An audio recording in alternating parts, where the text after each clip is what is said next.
মেঘালয়ৰ অবৈধ কয়লা খনিৰ ভয়ংকৰ দুৰ্ঘটনাত আবদ্ধসকলক উদ্ধাৰ অভিযান অব্যাহত ৰাখিছে। মেঘালয়ৰ পূব জয়ন্তীয়া পাহাৰৰ তাজকুৰ চুটুংগা এলেকাত সংঘটিত হৈছে এই ঘটনা। ইতিমধ্যে 90 জনৰো অধিক লোক আবদ্ধ হৈ থকাৰ সন্দেহ ঘনীভূত হৈছে। ইতিমধ্যে ঘটনাস্থলীৰ পৰা উদ্ধাৰ কৰা হৈছে 18টা মৃতদেহ। এজন আহত শ্ৰমিককো উদ্ধাৰ কৰা হৈছে কয়লা খনিটোৰ পৰা। আবদ্ধ হৈ থকা শ্ৰমিকৰ সন্ধানত অভিযান অব্যাহত ৰাখিছে NDRF আৰু SDRFে।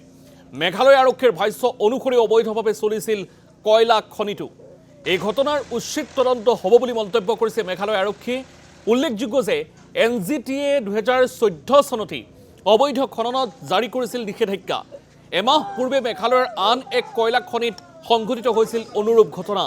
উমচাঙা এলেকাত সংঘটিত হৈছিল এই ঘটনা। তাৰ পাছতো শিক্ষা নললে কয়লা খনিৰ মালিক পক্ষই। আমি এই মুহূৰ্তত কিছু দৃশ্যাৱলী দেখুৱাব বিচাৰিছোঁ। অত্যন্ত ভয়ংকৰ ঘটনা সংঘটিত হৈছে। ইতিমধ্যে সকলো লোক অৱগত হৈছে। মেঘালয়ৰ কয়লা খনিত ভয়ংকৰ বিস্ফোৰণ, 90 জনৰো অধিক লোক নিহতৰ আশংকা এই মুহূৰ্তত ঘনীভূত হৈছে। আৰু তাৎপৰ্যপূৰ্ণ বিষয় এইটোৱেই যে মেঘালয়ৰ তাজুকৰ চুটুংগা এলেকাত সংঘটিত হৈছে এই অঘটন। আৰু উদ্ধাৰ অভিযান বৰ্তমান সময়ছোৱাতো অব্যাহত ৰাখিছে। পৰিয়ালৰ মাজত হাহাকাৰ এক অৱস্থা সূত্ৰপাত ঘটিছে। আৰু ইতিমধ্যে ঘটনাস্থলীৰ পৰা উদ্ধাৰ কৰা হৈছে 18টাকৈ মৃতদেহ।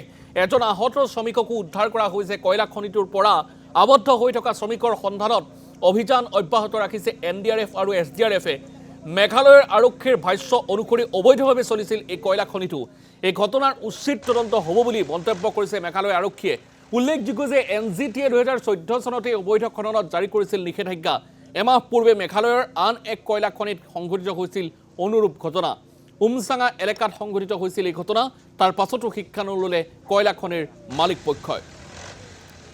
আমি এই মুহূৰ্তত দৃশ্যাৱলী দেখুৱাইছোঁ কেনেধৰণে উদ্ধাৰ অভিযান চলি আছে। আৰু সমান্তৰালভাৱে আমি উল্লেখ কৰিছোঁ যে পৰিয়ালৰ মাজত হাহাকাৰ এক অৱস্থাৰ সৃষ্টি হৈছে, এক অবৰ্ণনীয় পৰিৱেশ। আমি দৃশ্যাৱলী দেখুৱাই আছোঁ। 90 জন লোক এই মুহূৰ্তলৈকে সন্ধানহীন হৈ থকাৰ তথ্য লাভ কৰা গৈছে। আৰু প্ৰায় 90 জন লোক নিহত হোৱাৰ আশংকা ঘনীভূত হৈছে। আৰু দেখুৱাইছোঁ আমি কেনেধৰণে উদ্ধাৰ অভিযান চলাই আছে। NDRF SDRFে অভিযান অব্যাহত ৰাখিছে, কিন্তু বৰ বিশেষ এটা সফল হোৱা নাই। হয়তো তাতকৈ উন্নত কিছু কাৰিকৰী প্ৰযুক্তি ব্যৱহাৰ কৰিব লগা হ'ব পাৰে।